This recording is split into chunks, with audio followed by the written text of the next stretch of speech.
Devin Clark is set to go down against Marcin Prachnio.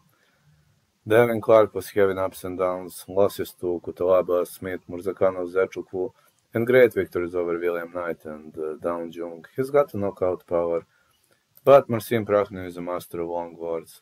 Polish karateka is 6'3", 74 inches of reach. Out of Amsterdam, Netherlands, this guy lost to Vitor Petrin and Philip Lins, defeated Philip William Knight, Ike Villanueva, Khalil Roundtree Jr. He can be one of the best fighters and he can be one of the worst fighters. Kinda shocked me against Sam Alvey, Magomed Ankalaev, Mike Rodriguez.